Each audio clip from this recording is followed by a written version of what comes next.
I went to the Abbey of Monte Cassino years ago while I was a college student in Rome. When I first saw the building, it was impressive since it was perched on a steep slope and surrounded by snow-covered mountains that formed an amphitheater. I crossed the cloister, which was full of echo, and went inside the Abbey church, which was full of broken splendor.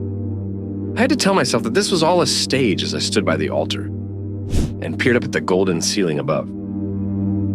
The Abbey at Monte Cassino was totally destroyed by the Allies in February 1944, when they mistakenly dropped thousands of tons of high explosives on it, believing that German forces were stationed there.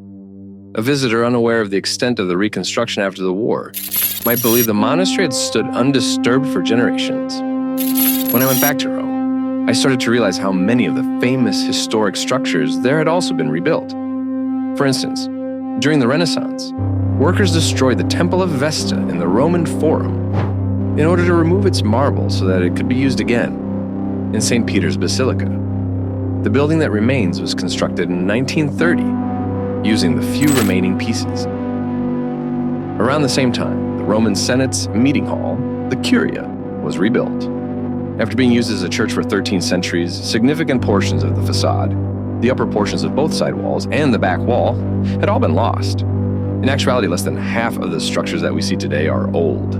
The Arch of Titus is much less innovative. The outside portions of both piers were removed. A tower was constructed atop, and a ramp was excavated through the foundations when the monument was integrated into a castle during the Middle Ages. The building suffered from such severe damage that in 1822, it had to be removed and meticulously reconstructed, with travertine supplanting the lost marble blocks. The Colosseum itself has undergone significant reconstruction. Pope Gregory VI XIII rebuilt a significant portion of the south side, which had vanished in brick during the 1830s.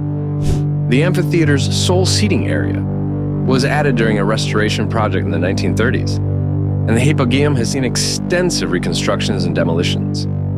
But the Arapazis is arguably Rome's most impressive restored monument. Under the shaky foundations of a Renaissance palazzo, this splendid Augustan altar appeared insurmountable, shattered by earthquakes and submerged in soggy dirt.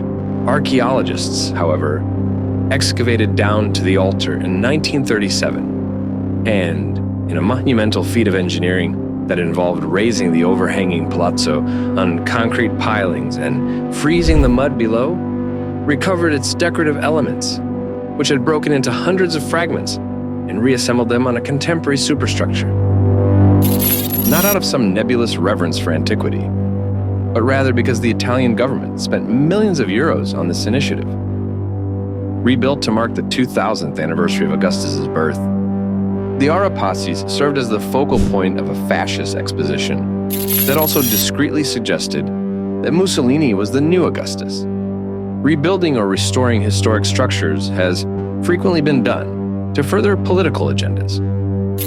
One of the first instances is when Theodoric, in the 6th century, restored the Colosseum, the theater of Pompey, and other structures in Rome as a sign of his loyalty to the Roman aristocracy and customs.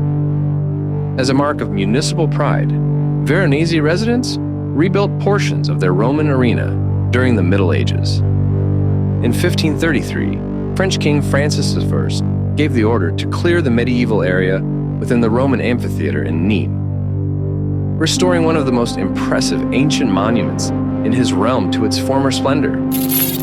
In addition, Henry IV of France directed that the amphitheater at Arles be cleared and that a neighboring Roman obelisk be placed in its arena. Pope Sixtus V, who lived during his time, elevated and relocated numerous Roman obelisks, turning them into the hubs of new thoroughfares that connected Rome's pilgrimage churches. This was only the start. Many ruins were rebuilt in the late 19th and early 20th centuries as a result of burgeoning nationalism and the new discipline of archaeology.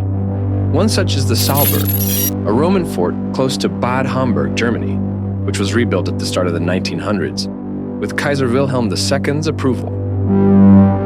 From the same era come the Roman baths in Bath, England, which were unearthed and restored between 1878 and 1883.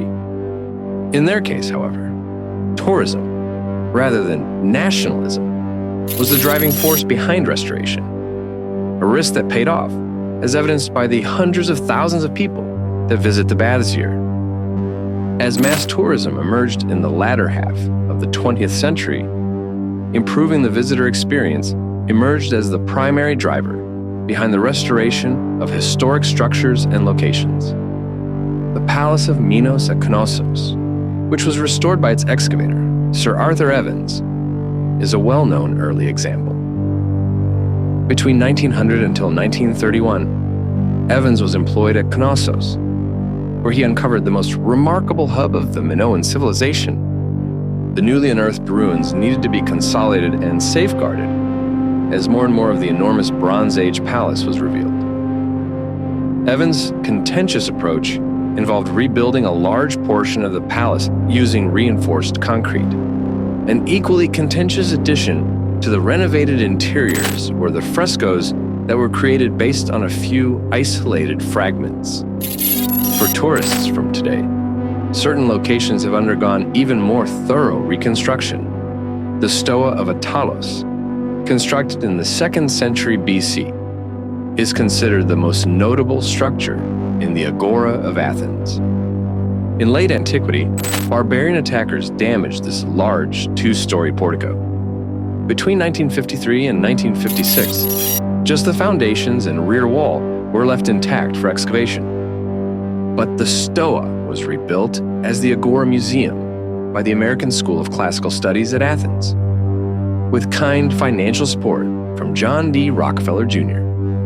As accurate as the archaeologists could create it, this is the reproduction. The existing ruins were measured carefully, and every piece that could be found was used to build the edifice.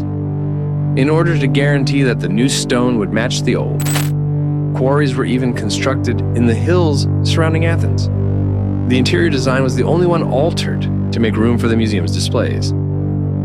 At a period when Greece was at the forefront of the Cold War, the rebuilt Stoa of Attalos represented unmistakable American and Western dedication, in addition to adding to the experience of an important archaeological site and popular tourist destination. Additionally, it was a manifestation of a more established nationalist Western and Greek culture that valued classical antiquity above all other eras. The American benefactors to the project viewed the new Stoa as a tribute to both classical and contemporary democracy. Nonetheless, a lot of Greek archaeologists tended to see it as American colonialism. On the Acropolis in Athens, the restoration debates are just as heated. Every building on the Acropolis has undergone at least partial reconstruction during the last 200 years.